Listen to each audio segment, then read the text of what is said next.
बहुत बहुत धन्यवाद। स्वागत है आपका light of study with Priyanshu Tiwari नामक चैनल पर। कल मैंने आप सबके समक्ष हैंगिंग ब्रिज जो कि मोरबी जिले गुजरात में मच्छू नदी पर बना है, जिसमें 30 अक्टूबर को हुई दर्दनाक घटना में लगभग 134 लोग एक्सपायर हुए हैं, उस विषय में डिस्कस किया था।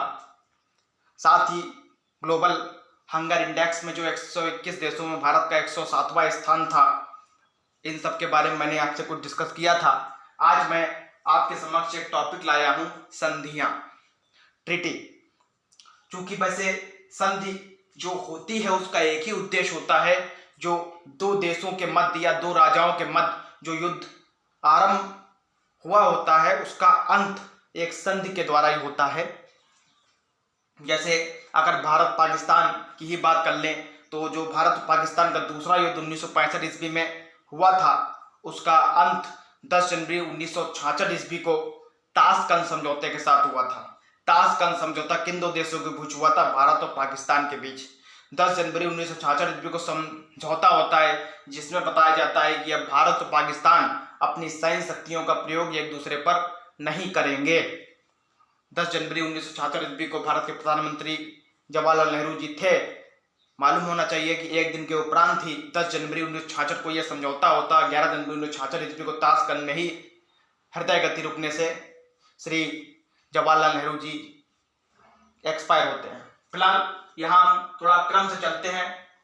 कल मैंने आपको लाहौर की संधि के विषय में अवगत भी कराया था, जो कि 9 मार्च 1946 ईस्वी को 9 मार्च 1846 ईस्वी को सिख और अंग्रेजों के बीच हुई थी। 9 मार्च 1846 ईस्वी को। यहाँ फिलहाल बात करते हैं थोड़ा संधियों की। तो शुरुआत हम जो करने जा रहे हैं वो करते हैं पुरंदर की संधि से। संधियां बहुत हैं, यहाँ मैं 10 से 12 संधि आपके विषय में डिस्कस करूंगा। समय मैं लगभग जितनी भी संधियां वो आप सबको मैं बता दूंगा।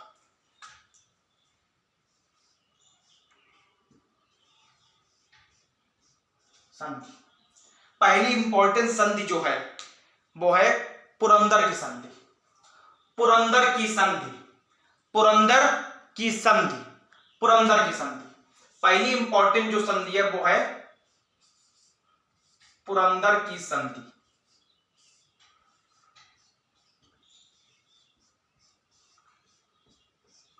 पुरंदर की संधि होती है 1665 में।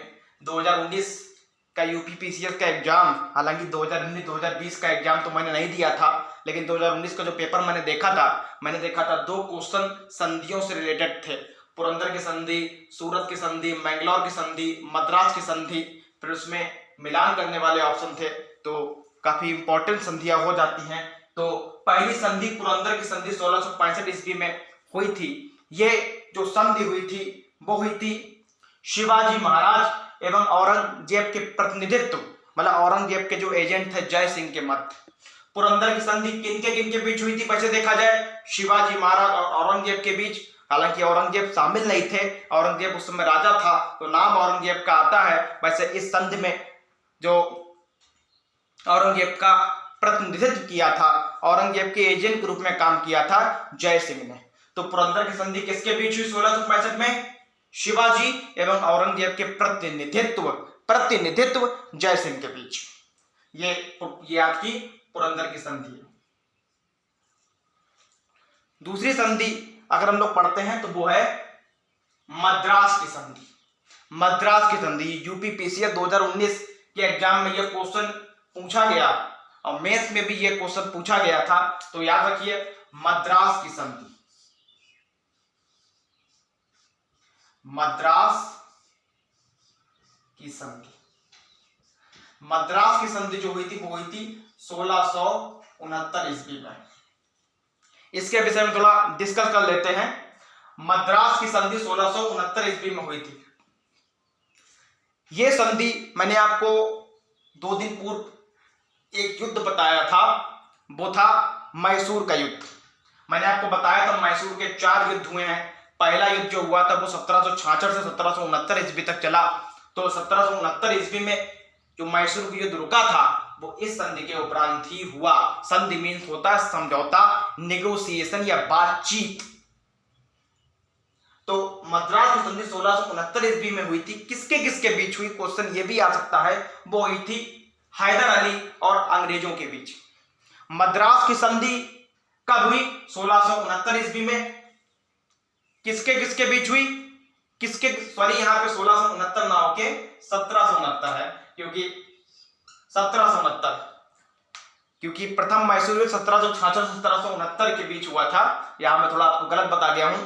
तो मद्रास की संधि 1769 ईस्वी में हुई, क्योंकि प्रथम मैसूर युद्ध जो हुआ 1766 से 1769 ईस्वी में, उसे रोकने के उद्देश्य से हैदर अली और अंग्रेजों के बीच हुई 1769 ईस्वी में। इस संधि का भी एक ही उद्देश्य था कि आगे भविष्य में अंग्रेजों के जो जीते हुए साम्राज्य हैं वो हैदर अली वापस कर देगा, और अंग्रेजों ने जो हैदर अली के सैनिकों को कब्जे में कर रखा है उन्हें अंग्रेज छोड़ देंगे।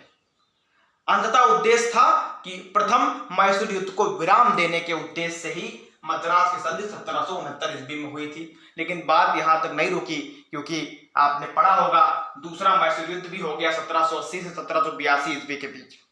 दूसरा मैसूर युद्ध कब हुआ, 1780 से 1782 ईस्वी तक यह युद्ध हुआ। इस युद्ध में पहले मैसूर युद्ध में हैदर अली जीतता है, ऐसा जो बुक्स में लिखा है वो मैं आपको बता रहा हूं। दूसरा मैसूर युद्ध जो हुआ 1780 से 1782 के बीच, इसमें हैदर अली की हार होती है और 1782 ईस्वी में हैदर अली की मृत्यु हो जाती है। 1782 में हैदर अली की मृत्यु 1782 ईस्वी में होती है। इस संधि के उपरांत उसका जो पुत्र था टीपू सुल्तान, उसने कर्नाटक पे राज्य किया और उस समय वो कर्नाटक का सम्राट बन गया, कर्नाटक का नवाब, कर्नाटक का राजा बन गया। उस युद्ध के विराम में एक संधि हुई थी, वो हुई थी मंगलौर की संधि।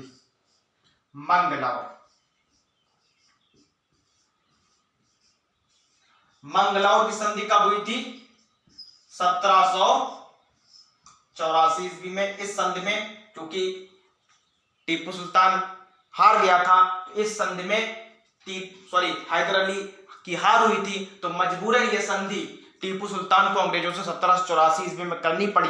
तो मैंगलोर की संधि 1784 ईस्वी में हुई।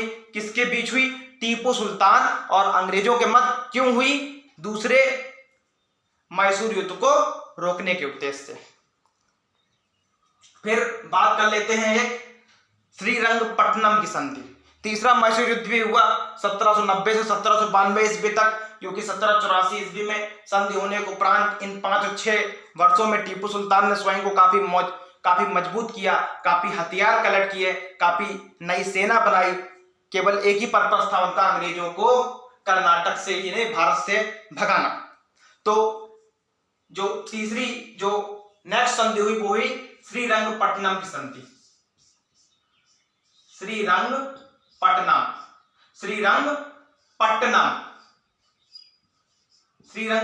की संधि कब हुई, 1792 ईस्वी में, क्योंकि 1790 से 1792 ईस्वी में तृतीय मैसूर युद्ध फिर से छिड़ गया। इसमें भी टीपू सुल्तान की हार हुई, इसमें टीपू सुल्तान की हार होती है और 1792 ईस्वी में उसे मजबूरन श्रीरंगपट्टनम की संधि अंग्रेजों से करनी पड़ती है। तो श्रीरंगपट्टनम की संधि कब हुई, 1792 ईस्वी में। किनके बीच हुई, टीपू सुल्तान और अंग्रेजों के बीच। क्यों हुई, तीसरे मैसूर युद्ध को रोकने के उद्देश्य से कि आप युद्ध रोक दीजिए, मैं आपकी सारी शर्तें मानता हूं, मैं आपके जीते हुए क्षेत्र आपको पुनः वापस करता हूं।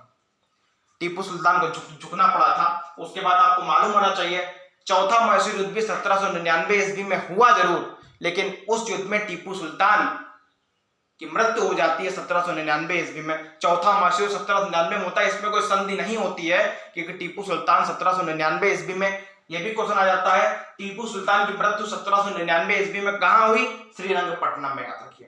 तो ये 3 संधियां, पहली संधि तो शिवाजी औरंगजेब से संबंधित होगी, पुरंदर वाली। पुरंदर कहां है, महाराष्ट्र में। पुरंदर कहां स्थित है, महाराष्ट्र में।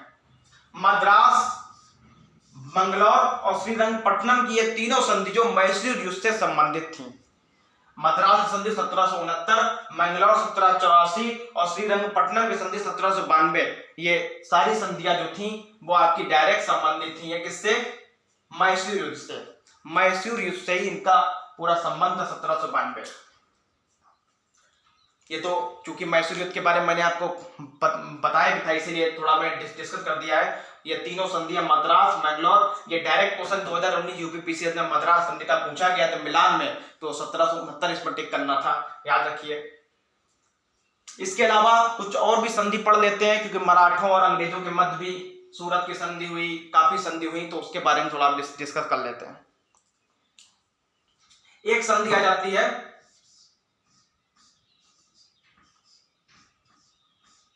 सूरत संधि, सूरत की संधि। एक संधि आ जाती है सूरत की संधि, सूरत की संधि। सूरत की संधि कब होती है, थोड़ा डिस्कस करते हैं। 1775 में। सूरत की संधि कब होती है, 1775 में। सूरत की संधि कब होती है, 1775 में, क्योंकि मैंने आपको यह भी बताया था कि अंग्रेज और मराठों के मध्य 3 युद्ध हुए हैं। पहला युद्ध जो हुआ था, मतलब 3 मराठा युद्ध हुए हैं। मराठा युद्ध किसके किसके बीच हुए, अंग्रेज और मराठों के बीच।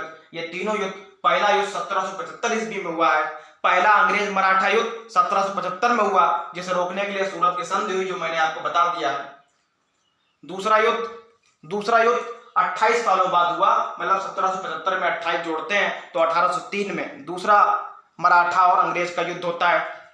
तीसरा अंग्रेज और मराठा युद्ध 1817 में होता है। इसमें मराठा शक्ति पूर्ण रूप से हताहत हो जाती है, मालूम होगा, क्योंकि जो पानीपत का तीसरा युद्ध हुआ 1761 ईस्वी में मोहम्मद शाह अब्दाली एवं मराठों के बीच, मतलब अफगानों और मराठों के बीच भी बोल सकते हैं, उसमें ही काफी शक्ति इनकी लगभग खत्म हो गई थी। जो बची कुछ शक्ति थी उसे रघुनाथ राव ने बढ़ाने की कोशिश की, लेकिन अंततः इनकी भी इन तीनों युद्ध में हार होती है। याद रखिए, प्रथम मराठा युद्ध किन किन के बीच हुआ, ये तीनों मराठा युद्ध मराठों और अंग्रेजों के बीच हुए। याद रखिए, क्वेश्चन में मराठा और निजाम हैदराबाद आ सकता है, तो नहीं टिक करना है, टिक हमें करना मराठा युद्ध। तीनों मराठा युद्ध, मराठा तो नाम से ही क्लियर हो रहा है मराठा, और दूसरी ओर अंग्रेज थे, हैदराबाद का निजाम या कोई और भी शक्ति, बाहरी शक्ति इसमें शामिल नहीं थी। तो सूरत की संधि किस पर्पस हुई, पहले मराठा युद्ध को रोकने के उद्देश्य से 1775 ईस्वी में ये सूरत की संधि होती है। सूरत की संधि ये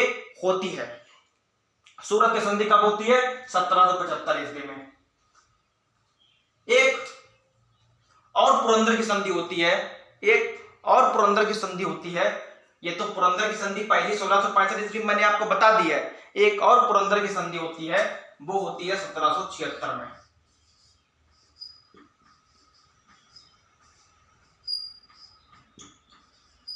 पुरंदर संधि अगर बोल सकते हैं, सेकंड भी हम इसे बोल सकते हैं।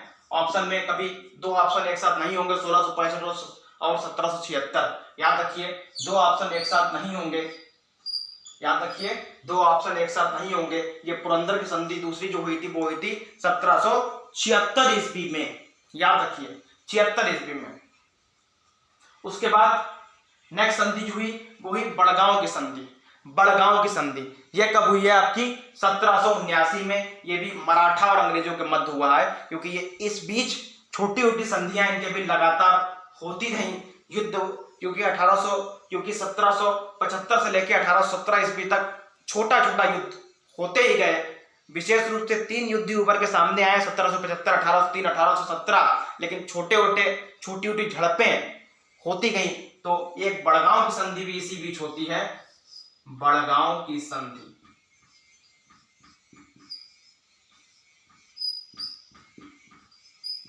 बड़गांव की संधि यह होती है 1779 ईस्वी में। बड़गांव की संधि कब होती है, 1779 ईस्वी में ये आपकी बड़गांव की संधि होती है। याद रखिए, ये मोस्ट इंपॉर्टेंट है। पुरंदर 1776, बड़गांव 1769। ये पूरी संधियां जो है, ये पूरी संधियां रिलेटेड है आपकी केवल किससे, सूरत, पुरंदर, बड़गांव। ये सारी जो है संधियां ये मराठों से ही संबंधित हैं। याद रखिए, ये बहुत इंपॉर्टेंट संधि है। इसके अलावा एक संधि और भी इंपॉर्टेंट हो जाती है, इसका संबंध भी मराठों और अंग्रेजों से है, वो है सालबाई की संधि। यह भी यूपीपीसीएस 2019 में क्वेश्चन डायरेक्ट पूछा गया था, पेपर देख सकते हैं। वो हुई थी सालबाई की संधि। साल बाई की संधि ये हुई है 1782 ईस्वी में। इसकी डायरेक्ट डेट रट लेनी है क्योंकि ये मोस्ट इंपॉर्टेंट संधि है, मोस्ट इंपॉर्टेंट संधि है ये। मोस्ट मराठों में जितनी संधियां हुई हैं उनमें ये मोस्ट इंपॉर्टेंट संधि है 1782। ये वैसे बाजीराव द्वितीय और अंग्रेजों के बीच हुई थी, लेकिन हमें केवल अंग्रेज और मराठा याद रखना है, भी इतना काफी है। नेक्स्ट जो संधि हुई थी वो हुई थी बेसिन की संधि। बेसिन की संधि कौन सी संधि हुई थी? बेसिन की संधि। बेसिन की संधि ये कब हुई थी? 1802 में। ये क्यों हुई थी? दूसरे, मैंने आपको बताया था पहला युद्ध 1775 में हुआ था अंग्रेजों मराठों का, दूसरा 1802 में हुआ था। दूसरा मराठा युद्ध रोकने के उद्देश्य से 1802 ईस्वी में विवश होकर मराठों को बेसिन की संधि अंग्रेजों से 1802 में करनी पड़ी। तो बेसिन की संधि का उद्देश्य क्या रहा था? बेसिन की संधि का उद्देश्य क्या रहा था? मैंने आपको फिर बताता हूं। बेसिन की संधि का उद्देश्य जो था वो था कि जो दूसरा मराठा युद्ध है उसको रोकना। याद रखिए। उसके बाद एक संधि और होती है, वो होती है ग्वालियर की संधि। ग्वालियर की संधि क्यों हुई थी? मैंने आपको बताया था जो तीसरा मराठा युद्ध हुआ था वो हुआ था 1817 ईस्वी तरफ हुआ था। तो तीसरे मराठा युद्ध को रोकने के उद्देश्य से मराठों को इन सभी युद्धों में मराठों की एक तरफा हार हुई थी। प्रथम में रघुराम राव ने कुछ कोशिश की थी पराजित होने की, अंग्रेजों को पराजित करने की, लेकिन वो सफल नहीं हो सका। उसकी भी अंततः हार होती है। बाकी दोनों युद्ध तो एक तरफा अंग्रेज जीतते ही हैं। ग्वालियर की संधि, ग्वालियर की संधि ये भी थोड़ा इंपॉर्टेंट हो जाती है। ग्वालियर की संधि 1817 ईस्वी में होती है। ग्वालियर की संधि, ग्वालियर की संधि कब होती है? 1817 ईस्वी में ग्वालियर की संधि होती है। ग्वालियर की संधि ये भी मराठों और अंग्रेजों के बीच होती है। मैंने आपको बताया था मराठा शक्ति अलग अलग भाग में बट गई थी। मराठा, गायकवाड़, होलकर, सिंधिया। मराठे 4 भागों में डिवाइड हो गए थे, याद रखिए। ये युद्ध, इस युद्ध के समय पानीपत का जो तीसरा युद्ध 1761 में मराठों की हार हुई थी, तो मराठे 4 भागों में बट गए थे। ये भी मराठों की शक्तियों का कमजोर होने का एक बहुत व्यापक कारण रहा है। मराठा, एक गायकवाड़, एक सिंधिया और एक होलकर, मराठों के 4 भाग हो गए थे। ये भी याद रखना है। ये एग्जाम में अब तक पूछा तो नहीं गया है, लेकिन डायरेक्ट अगर पूछ दे तो ये जो 3 शक्तियां निकली हैं, होलकर, सिंधिया और गायकवाड़, ये सब मराठों का ही कभी ना कभी पार्ट हुआ करती थी। लेकिन 1761 ईस्वी में जो मोहम्मद शाह अब्दाली, जो अफगानिस्तान का रहने वाला होता है, उसने जब मराठों को पराजित किया, तो काफी ऐसा सुनने में भी आता है जब हार लगातार होती है तो कहीं ना कहीं विवाद होता है। ये चाहे अब वर्तमान राजनीति में भी ले लीजिए या पहले राजा महाराजाओं में ले लिए, कुछ भी हो, तो जब लगातार हार होती, विजय नहीं हो पाती है, तो लोग एक दूसरे पर ही दोष मढ़ते हैं। तो इसी कारण बस 1761 ईस्वी का जो पानीपत का तीसरा युद्ध हुआ था, उसके उपरांत मराठा 3 शक्तियों में बढ़ गई थी। मराठा, गायकवाड़, सिंधिया, होलकर का संबंध इंदौर से, और सिंधिया का मतलब, सिंधिया इस समय उड्डयन मंत्री भी हैं, केंद्रीय उड्डयन मंत्री भारतीय जनता पार्टी में सिंधिया है भी। तो ग्वालियर, तो ये कुछ संधियां हैं, ध्यान दीजिए। सूरत से लेके आपकी ये ग्वालियर तक की संधि आपकी मराठों की है। पुरंदर की संधि हालांकि मराठा, क्योंकि शिवाजी भी मराठा थे और मुगलों के बीच हुई थी, क्योंकि औरंगजेब मुगल थे, जानते हैं। पुरंदर, मद्रास, मैंगलोर, श्रीरंगपट्टनम, सूरत, पुरंदर, बड़गांव, सालबाई, बेसिन, ग्वालियर, इसमें से आपकी जो बहुत इंपॉर्टेंट संधियां हो जाती हैं वो हो जाती है पहली पुरंदर की, मद्रास की, मैंगलोर की, उसके बाद सूरत की दूसरी संधि भी इंपॉर्टेंट है, और एक सालबाई की संधि, क्योंकि 2019 पीसीएस में पूछी भी गई है सालबाई और मद्रास की संधि, मैंने आपको बताया था। तो ये कुछ संधियां हैं। इसके अलावा भी तमाम संधियां हुई हैं। शिमला संधि, शिमला समझौता हुआ था, और एक आपकी देवगढ़ की संधि भी हुई थी, और आपकी ताशकंद तो मैंने आपको बताया था। ऐसे तमाम समझौते हुए हैं, लेकिन अभी जो इतनी संधि है वो आप ध्यान से इन सबको पढ़ लीजिए। ये 10 संधियां टोटल हैं। स्क्रीनशॉट जरूर ले लीजिए, नोट जरूर कर लीजिए। याद रखिए, पुरंदर की संधि 1665 ईस्वी में औरंगजेब के प्रतिनिधि बोले जय सिंह और मराठा शिवाजी महाराज के बीच मद्रास, मंगलौर और श्रीरंगपट्टनम की संधि का संबंध, तीनों संधि का संबंध मैसूर से है। बाकी सूरत, पुरंदर, बड़गांव, सालबाई, बेसिन और ग्वालियर का संबंध मराठा और अंग्रेजों से है। बहुत बहुत धन्यवाद। वीडियो को सब्सक्राइब और लाइक अवश्य कर दीजिए अगर अच्छा लगे, और शेयर कर दीजिए। साथ में बेल आइकन पर क्लिक अवश्य करिए ताकि कोई भी वीडियो मैं नया डालता हूं तो उसका नोटिफिकेशन आपको सर्वप्रथम प्राप्त हो जाए। बहुत बहुत धन्यवाद। ये सारी संधियां पढ़ लीजिए, बहुत इंपॉर्टेंट है। सालबाई, सूरत, मंगलौर और मद्रास तो बहुत ही इंपॉर्टेंट है। बहुत बहुत धन्यवाद। जय हिंद, जय भारत। धन्यवाद।